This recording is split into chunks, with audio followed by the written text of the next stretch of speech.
Hello guys, कैसे हो आप लोग। मैं आपका स्टडी लवर सीता में स्वागत करती हूँ। आज मैं आपको पढ़ाने जा रही हूँ पॉलिटी।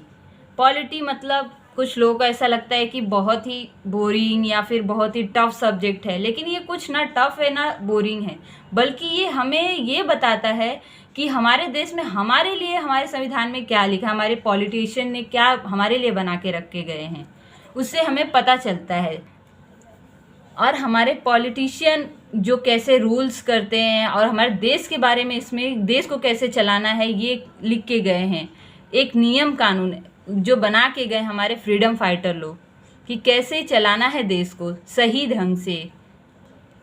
तो हम आज आपको पढ़ाने जा रहे हैं पॉलिटी। तो शुरू करते हैं। पहले पॉलिटी में कौन कितने, उसके नंबर्स कितने हैं, पार्ट्स कितने हैं, पार्ट्स के कितने हैं और शेड्यूल कितने हैं, आर्टिकल कितने हैं, ये मैं आपको पहले बताऊंगी। तो पहला है भाग, जिसे हम पार्ट भी बोलते हैं, जो कि 22 है यानी 22। उसके बाद आता है अनुच्छेद। अनुच्छेद इसे हम आर्टिकल बोलते हैं। ये है 395 यानी कि 395। उसके बाद आता है अनुसूची, जिसे हम शेड्यूल बोलते हैं। मैं यहाँ लिख दे रही हूँ, शेड्यूल बोलते हैं। ये है 22 यानी कि 22। तो सबसे पहले हम पढ़ने जा रहे हैं, सॉरी ये 22 नहीं 12 है, 12 है। तो सबसे पहले हम पढ़ने जा रहे हैं अनुसूची मतलब शेड्यूल। अनुसूची 12। तो पहली अनुसूची है राज्यों का संघ, मतलब यूनियन ऑफ स्टेट। इसमें हमें कितने राज्य हैं हमारे, और हमारा देश जो है, हमारी कंट्री जो है, वो एक फेडरल सिस्टम फॉलो करती है, यूनियन सिस्टम फॉलो करती है, ना कि फेडरल। फेडरल है अमेरिका का। फेडरल सिस्टम की ये प्रॉब्लम होती है कि वो बहुत ही आसानी से टूट जाता है। कोई भी अपने आप को स्टेट उठ के बोलेगा कि मैं अपने आप को अलग कंट्री डिवाइड करना, अपने आप को फ्री वो करता है, फ्री कर देगा डिक्लेयर कि मेरी एक अलग कंट्री है।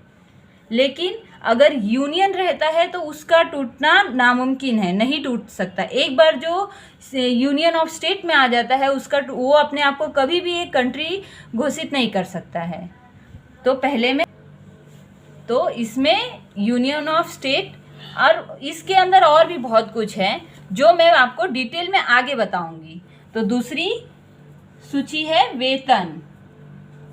वेतन यानी सैलरी, जो कि हम पीएम को कितनी सैलरी दी जाएगी, कब दी जाएगी, कितना दी जाएगी, कितना कितना उनको कहाँ कहाँ पे मिलना चाहिए, जैसे कि उनको अलग अलग अलावेंसेस भी मिलते हैं, वो सब डिसाइड होते हैं। पीएम, हमारे एमपी, एमएलए, प्रेसिडेंट, सबका अलग अलग इसमें डिसाइड होता है कि किसको कितना दिया जाएगा।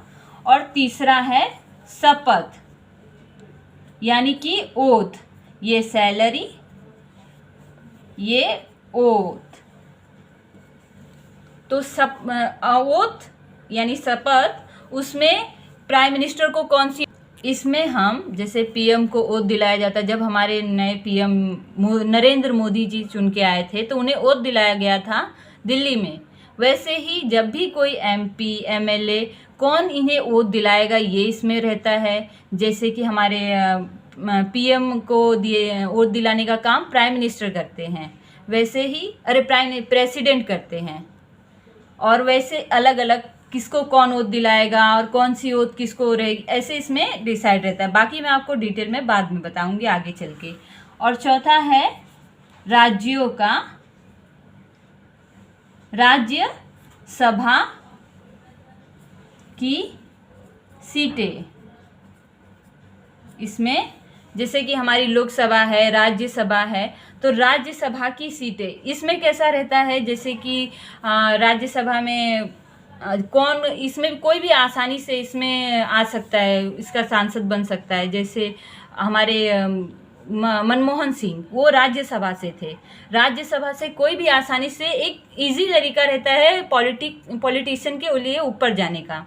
और यहाँ से वैसे लोग को भी कोई चर्चित, बहुत ही फेमस कोई अच्छा काम कर रहा है, जो कि पीएम को बहुत, जैसे कि हमारी हेमा मालिनी जी, जो कि एक एक्ट्रेस हैं, लेकिन वो बहुत ही चर्चित हैं। उनके काम की वजह से उन्हें राज्यसभा जैसे नियुक्त किया गया है। और ऐसे ही जो भी पीएम ऑफिस को या फिर पीएम को जो बहुत ही अच्छे काम करते हैं, उनको पसंद आते हैं, वो राज्यसभा से उनको बुलाते हैं सांसद बनाकर। और पांचवा हमारा है SC/ST का प्रशासन। यानी कि इसमें जैसे कि SC/ST का प्रशासन, इसमें ऐसा है कि एक बाकी सब जो ऊपर की कास्ट, जनरल कास्ट है, OBC है, उनके लिए तो है, लेकिन एक SC/ST ऐसी एक कम्युनिटी है जिसका हर जगह पे शोषण होता है, उनको एक्सप्लोटेशन किया जाता है। तो इसके लिए उनके लिए भी कुछ सीटें रिजर्व कर दी गई हैं कि उनको भी अपनी बात सांसद में आके कहने का, अपनी बात, अपनी समस्याएं, उनका कोई तो रहना चाहिए ना जो ऊपर आके बताए कि हाँ उनको क्या समस्या है। उनके लिए भी एक रिजर्व सीट ऐसा वहाँ पे रहना चाहिए। इसलिए ये हमारे महान जो संविधान करता है, उन्होंने ये डाल के रखा है। इसमें SC मतलब शेड्यूल कास्ट होता है और ST मतलब शेड्यूल ट्राइब होता है। ठीक है, अब अगला हम पढ़ने जा रहे हैं पूर्वोत्तर भारत। इसमें 4 ऐसे राज्य हैं जिन्हें अलग उनके लिए अलग संविधान में छूट दी गई है, उनके लिए अलग तरह से रिजर्व सीटें की गई हैं, जिसमें है त्रिपुरा,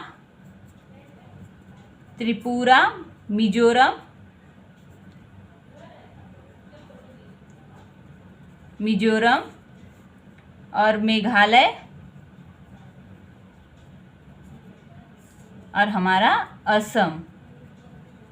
ये 4 स्टेट को, इनके लिए अलग एक प्रावधान किया गया है, इनके लिए अलग ही एक नियम है कि हाँ इनमें कुछ ज़्यादा ही ऐसे लोग हैं जो कम पढ़े लिखे हैं, जिनका अभी तक डेवलपमेंट नहीं हो गया। बाकी जैसे हमारे डेवलप्ड स्टेट हैं, जैसे कि दिल्ली, महाराष्ट्र, ये सब जैसे बहुत ज़्यादा डेवलप्ड हैं, इनकी जैसा ही इनके ऊपर भी अगर नियम हम डालें तो इनके साथ तो अत्याचार हो जाएगा। ये तो यहाँ के लोग बहुत ही कम पढ़े लिखे होते हैं, तो इनके लिए एक हमारे संविधान में अलग से सीट, इनके लिए अलग ही नियम है कि ये अपने हिसाब से, जो यहाँ के हिसाब से यहाँ के लोगों के लिए सही है, वो ज़्यादा इसमें नियम कानून फॉलो किए जाएं। और इसका अगर आपको याद करने में प्रॉब्लम हो तो इसका शॉर्ट फॉर्म में आपको ट्रिक बताती हूँ। ATM, A से आसाम, T से त्रिपुरा और M से मिजोरम और मेघालय है। तो ये आपको ट्रिक है याद करने के लिए। और इसमें अगर आप ऐसा हो जाए कि जैसे मिजोरम, मेघालय, उसी में मणिपुर भी आता है, आपको ऐसा लगे, कन्फ्यूजन होने लगे कि नहीं मणिपुर भी है कि नहीं है, तो उसके लिए आपको ATM में मनी नहीं है ऐसा याद करिए, यानी कि मणिपुर इसमें नहीं आता है। इन चारों राज्यों में मणिपुर नहीं आता है, इसलिए भूल के भी ये न सोचे कि मणिपुर भी इसमें ही है, नहीं, मणिपुर इसमें नहीं है। और 7वां हमारा है शक्ति का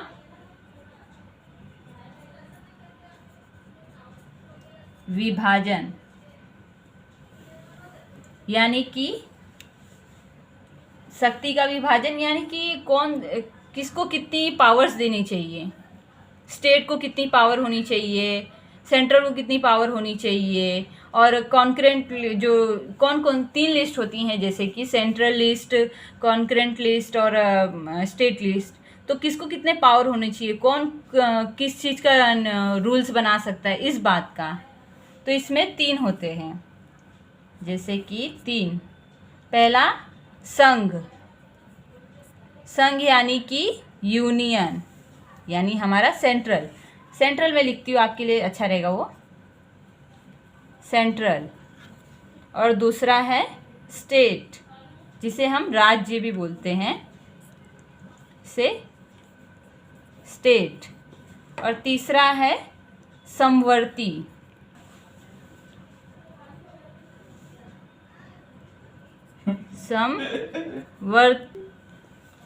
तीसरा है समवर्ती, ये है कॉन्करेंट, जिसमें अब ये 3 हैं। इसके मैं अब आपको बताती हूँ इसमें क्या क्या है।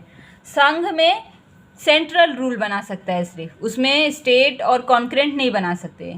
इसमें 100 आते हैं, 100 ऐसी चीज़ें हैं जिसमें सिर्फ सेंट्रल ही रूल बना सकता है। अब मैं आप ऐसा तो 100 के 100 याद करना पॉसिबल नहीं है, लेकिन कुछ जैसे कि रेलवे और ये अपने आर्मी से रिलेटेड ऐसी चीज़ें जो पूरी कंट्री पे इफ़ेक्ट करें, अगर आपको न याद आए तो उसके लिए ये सबसे पहले आप कोई भी चीज़ जो न समझ में आए उसके लिए ये सोचिए कि ये चीज़ क्या एक स्टेट पे या फिर एक गांव पे इफ़ेक्ट कर रही है या फिर पूरे कंट्री पे इफ़ेक्ट कर रही है। अगर वो कोई चीज़, कोई नियम ऐसा है जो पूरी कंट्री पे इफ़ेक्ट कर रहा है तो वो उसका सिर्फ पावर संघ के पास होता है, यानी सेंट्रल के पास होता है। और इसमें 100 आते हैं, 100 ऐसी चीज़ें हैं जिसमें सेंट्रल सिर्फ रूल्स बना सकता है। और ये स्टेट में 66, जो कि 66 पहले था, अब ये 61 हो गया है, कम हो गया है। पहले 66 था लेकिन अब 61 हो गया है।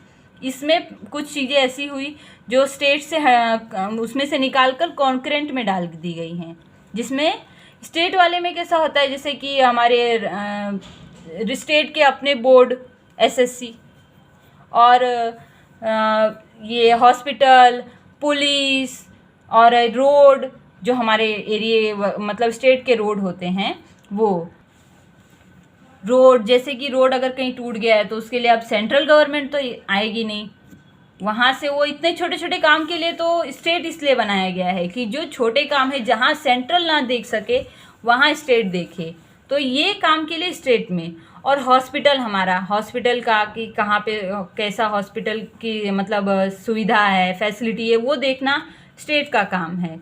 जो कि अब याद रखिए पहले 66 था, अब 61 है।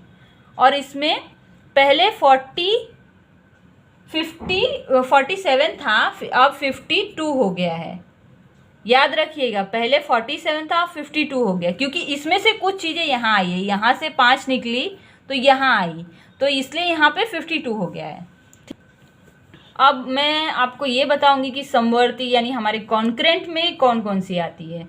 कॉन्करेंट में वो आती हैं जिसमें सेंट्रल और स्टेट दोनों ही अपने नियम बना सकते हैं, लेकिन अगर सेंट्रल बना रहा है कोई नियम तो उसे स्टेट नहीं कर सकता है, वो सेंट्रल ही बनाएगा फिर।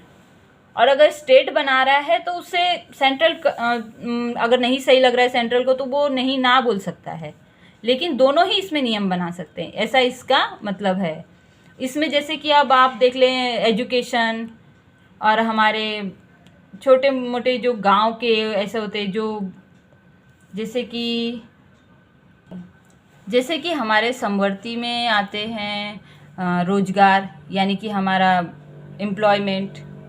इसमें दोनों ही सेंट्रल अपने लेवल पे एम्प्लॉयमेंट जनरेट करता है, स्टेट अपने लेवल पे, तो दोनों मिलके इसमें करते हैं। और दूसरा होता है एजुकेशन। एजुकेशन में कैसा, अगर हम सिर्फ स्टेट को दे दें तो स्टेट कैसा है कि जिस स्टेट में जैसा नियम वो रहता है कि लेवल है, वहाँ के लोग कैसे हैं, उस हिसाब से वो वहाँ का एजुकेशन रखते हैं। तो अगर ये सारे कंट्री में फॉलो करने लगे तो फिर वो अलग अलग हो जाएगा, जो कि कहीं पे बहुत ज़्यादा हो जाएगा, कहीं पे बहुत ज़्यादा ही कम हो जाएगा। और अगर स्टेट को ये पूरी तरह से सेंट्रल को दे दें तो वो बहुत ही एक लेवल पे, वो जैसे कि हमारा सीबीएसई बोर्ड आता है, सीबीएसई बोर्ड में कैसा, वो उसमें बहुत ही एक लेवल है, उसमें हमारे जैसे कि गांव के लोग, उनके लिए वो टफ पड़ेगा, वहाँ पे इतना ज़्यादा एजुकेशन नहीं है, तो इसलिए स्टेट लिस्ट में भी जैसे कि अब इस सीबीएसई बोर्ड का जो रहता है उसका फ़ीस बहुत ज़्यादा रहता है, बहुत रिच हैं तो उसमें जा सकते हैं। अब हमारे देश में सब तो रिच नहीं हैं, कुछ लोग गरीब भी हैं, तो वो क्या करेंगे फिर, उनके लिए है हमारे स्टेट जो एजुकेशन सिस्टम है एसएससी, वो तो इसमें एजुकेशन इसलिए समवर्ती में यानी कॉन्करेंट में डाला गया है। और इसी में हमारा ये जनगणना यानी कि जैसे कि जनगणना को ही हम सेंसस भी बोलते हैं। तो अगर सेंट्रल सब जगह पे जाके वो पॉसिबल नहीं है, तो इसलिए इसे समवर्ती में डाला गया है। जनगणना भी हमारे समवर्ती में ही है, उसमें दोनों ही अपने अपने लेवल पे जाके जनगणना यानी सेंसस निकालते हैं। तो यहाँ पे आपका ये हुआ। और इसके अलावा एक जनगणना यानी सेंसस से हमें ये पता चलता है कि कितने लोग एम्प्लॉयड है, कितने अनएम्प्लॉयड है, और कितने ज़्यादा एजुकेटेड हैं, कितने कम, कौन से गांव में कम एजुकेटेड लोग हैं, या फिर शहर में कहाँ पे क्या समस्याएं हैं, कौन सी हर चीज़ का मतलब हमें जनगणना से पता चलता है। कितने लोग, बर्थ रेट कैसी है, डेथ रेट कैसी है, सब उससे हमें सेंसस से पता चलता है। इसके अलावा भी हमारे संविधानकर्ताओं ने, संविधान निर्माताओं ने एक और सूची जो कि अन्य जो कि बाद में, यानी बाद में अगर ऐसा, क्योंकि उस समय 1950 में हमारा संविधान बन के तैयार हो गया था, और उसके बाद ऐसा तो है नहीं कि सब चीज़ वैसी ही रही, बहुत कुछ बदल गया। तो जैसे अन्य में हमारे क्या आता है, ये इंटरनेट सिस्टम और न्यूक्लियर पावर, ये सब पहले, क्योंकि वो तो 51 के हमारा देश जब ये संविधान बना तब ये सब नहीं था, इसलिए उन्होंने ये देखते हुए कि ये सब जैसे इंटरनेट हुआ, वो न्यूक्लियर पावर, ये सब इसमें डाल दिया गया, जो कि ये सब में तीनों में ना आए, वो अन्य में डाला गया है। इन फ्यूचर कुछ ऐसी चीज़ें आएंगी, क्योंकि उन्हें बहुत दूर की सोच थी, वो बहुत दूर का सोचते थे कि जो आज नहीं है ज़रूरी नहीं है कि वो कल भी नहीं होगा। हो सकता है हमसे भी आगे कुछ लोग टेक्नोलॉजी जाए, तो टेक्नोलॉजी से रिलेटेड चीज़ें ज़्यादातर बोल सकते हैं कि अन्य में आती है। ठीक है, अब अगला हमारा है भाषा। भाषा यानी कि लैंग्वेज। ठीक है, लैंग्वेज में हमारे 22 भाषाएं हैं जो कि इसमें डाली गई हैं। ये जो 22 लैंग्वेज हैं, ये मैं यहाँ पे बताना आपको पॉसिबल नहीं है, मैं आपको ये ज्योग्राफी के मैप के लेक्चर में बताऊंगी। ठीक है, वहाँ पे मैं आपको इजीली याद करवा दूंगी, बिल्कुल टेंशन मत लीजिए। ये मत सोचिए 22 है या फिर 22 है, नहीं, बहुत ही कम है, आसानी से याद हो जाएंगी। ठीक है, और ऊपर जो भी आपने अभी तक पढ़ा, क्या आपको ऐसा लग रहा है कि उसे रटने की ज़रूरत है? रटिएगा तो बिल्कुल नहीं, मेरी ऐसी राय है कि आप बिल्कुल ऐसा रटने के लिए तो पढ़िए ही मत, इंजॉय कीजिए, देश के बारे में जानिए, देश के नियम के बारे में जानिए, ये सोच के पढ़िए, आपको बिल्कुल बोरिंग नहीं लगेगा, रटने की ज़रूरत नहीं लगेगा, ऐसे ही याद हो जाएगा। ठीक है, तो 8 में हमारे हैं भाषा। इसमें अब भाषा में आपको सिर्फ इतना याद रखना है, 22 भाषाएं तो मैं आपको बाद में याद दिला दूंगी, लेकिन कौन सी ऐसी भाषाएं हैं जो नहीं आती है, तो वो है 3 भाषाएं। तो वो 3 भाषाएं मैं आपको यहाँ पे बता रही हूँ। पहली है भोजपुरी, जो कि यूपी बिहार में ज़्यादातर बोली जाती है, और दूसरी है राजस्थानी, जो कि राजस्थान में बोली जाती है, और तीसरी हमारी है इंग्लिश। ये तो आपको पता ही है, सब आजकल बोलते हैं भाई, हर जगह ये बोली जाती है आजकल। तो ये तीनों भाषाएं शेड्यूल में नहीं आती हैं। जब भी आपको ये ऑप्शन में दिखे, बिल्कुल भी बिना सोचे इसे टिक करें कि ये नहीं आती है। बिल्कुल भी ऐसा ना सोचे कि ये आती है, एक बार भी ना सोचें। ठीक है, अब हम 9वीं सूची पढ़ेंगे। 9वीं है जमींदारी,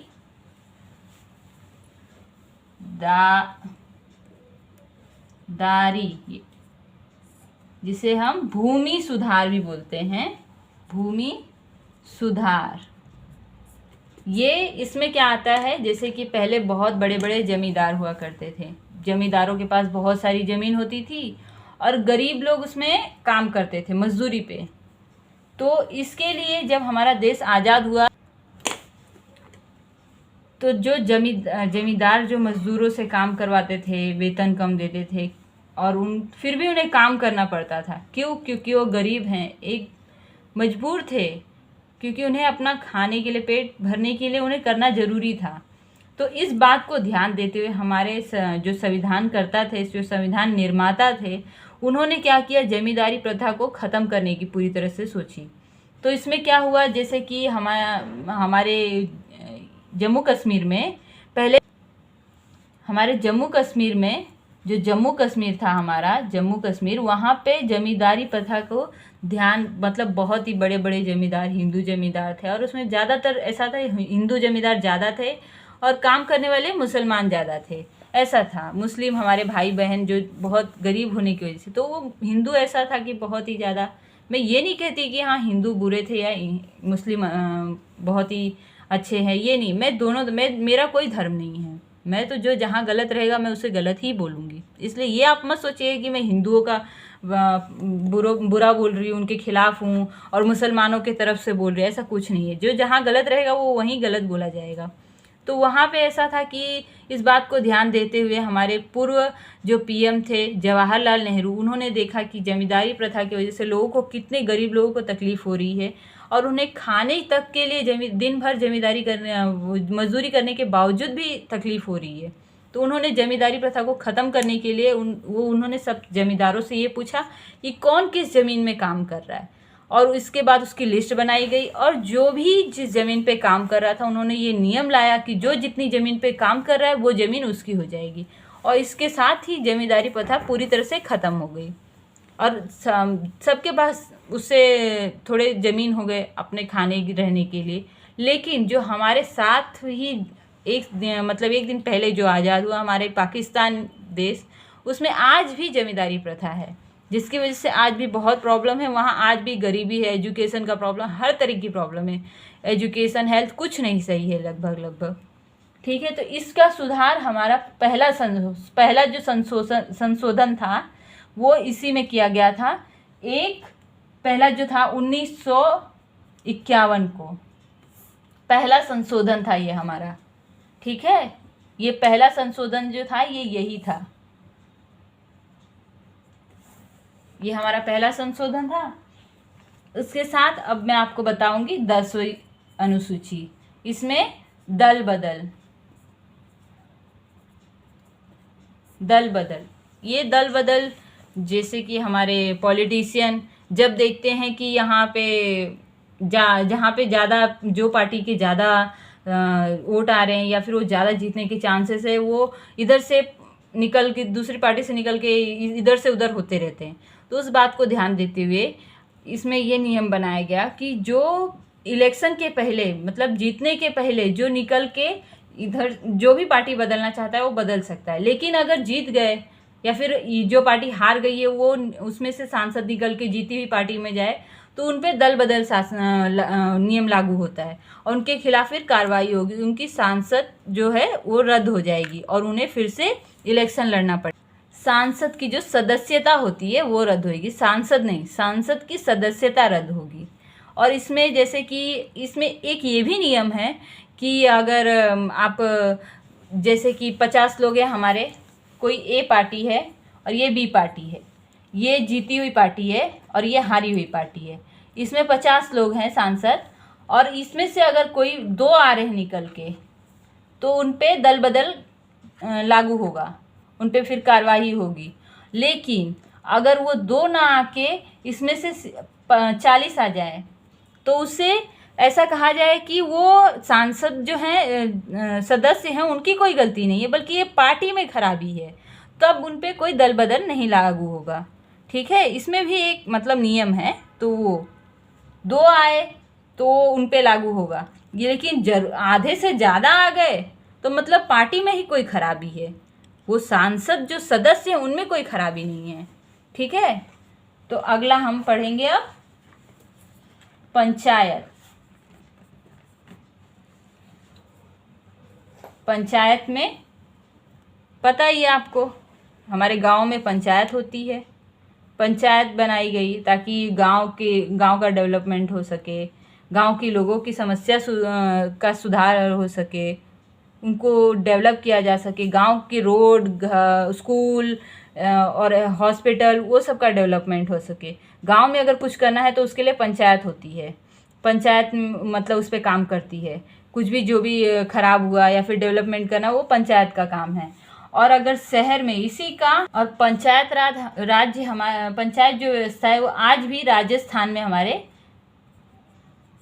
चलती है। ठीक है, राजस्थान में, और उसका ही एक जो शहर के लिए है वो है नगर पालिका, जो कि शहरों में होती है।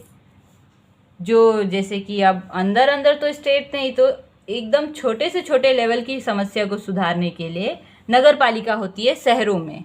गांव में पंचायत, गलियों की समस्या और नालियों की समस्या, पानी की समस्या, ये छोटी छोटी जो समस्याएं होती हैं लोगों की, जहाँ तक स्टेट और सेंट्रल ना जा सके उनके लिए बनाई जाती है शहरों में नगर पालिका और गांव में पंचायत। नगर पालिका जैसे कि हमारे महाराष्ट्र में चलती है और दिल्ली में चलती है, ये सब में पंचायत नहीं होती है, नगर पालिका होती है, क्योंकि ये शहरों सिटी के लिए है नगर पालिका और विलेज के लिए है पंचायत। ठीक है, तो ये हमारे महाराष्ट्र आप लिख लीजिए और दिल्ली लिख लिया, ऐसे ही और जो भी डेवलप्ड सिटी है, सिटी के लिए मतलब एक तरह से समझ लीजिए सिटी के लिए है और ये गांव के लिए है। तो यहीं पे आपके देखिए 12 सूची हो गई हैं। अब मैं आपको याद करवाने के लिए पहले से फिर से बोल रही हूँ, ध्यान से सुनिए और आप लोग भी मेरे साथ में बोलिए। पहली क्या है? राज्यों का संघ। दूसरा वेतन। तीसरा शपथ। चौथा राज्यसभा की सीटें। पांचवा पूर्वोत्तर राज्य। पांचवा SC ST। छठा पूर्वोत्तर राज्य। सातवां शक्ति विभाजन। आठवां भाषा। नौवां जमींदारी और भूमि सुधार। और 10वां दल बदल। 11वां पंचायत। 12वां नगर पालिका। कितना आसान है, आराम से याद हो गया। ऐसे ही डरते हैं सबकी पॉलिटी नहीं याद होता है, ये बात उसमें बहुत बोरिंग है, इतना आसान तो है। अब मैं आपको आपके अगले लेक्चर में इन सब को डिटेल्स में पढ़ाऊंगी कि किस में क्या है। ठीक है, तो आज ही आपका लेक्चर यहीं पे ख़त्म होता है। इसे जाके ज़्यादा कुछ नहीं रटिए मत, बस एक बार रोज़ देखिए। जो भी पढ़ते हैं उसे रटना नहीं, खाली एक एक बार पढ़ना है और रख देना है बस। और जब भी सोने जाए उसको एक बार सोचने का कि मैंने क्या क्या पढ़ा, और जैसे मैंने बोला ना वैसे एकदम लाइन टू लाइन बोलने का। और जैसे पूर्वोत्तर राज्य में हमारे असम, मेघालय, मणिपुर ने असम, मेघालय, मिजोरम, त्रिपुरा, ये से याद कर लेने का। ठीक है, और ये आप नोट्स बनाना बिल्कुल ना भूलिए। नोट्स बनाने में बिल्कुल नहीं आलस दिखाना है, नोट्स ज़रूर बनाइए। और अगर आपको PDF चाहिए तो मैं डिस्क्रिप्शन बॉक्स में आपको टेलीग्राम का लिंक दे रही हूँ, वहाँ से जाके आप PDF डाउनलोड कर दीजिए। लेकिन मैं आज अभी PDF नहीं डाल रही हूँ, हफ्ते के एक एक दो दो तीन तीन जैसे 2 लेक्चर हो रहे हैं तो उसके बाद ही मैं PDF डालूंगी। पहले 2 लेक्चर हो जाए उसके बाद मैं आपको PDF प्रोवाइड करा दूंगी। PDF का चिंता बिल्कुल ना करें। ठीक है, bye, thank you watching this video. और सब्सक्राइब और लाइक करना बिल्कुल ना भूलें। याद करने के साथ ही साथ ये भी कर दे, उससे मुझे मोटिवेशन मिलेगा, मैं आपको और अच्छे से पढ़ाऊंगी। और अभी भी पढ़ा रही हूँ, मैं अपना बेस्ट देने की पूरी कोशिश करूँगी। Thank you, bye.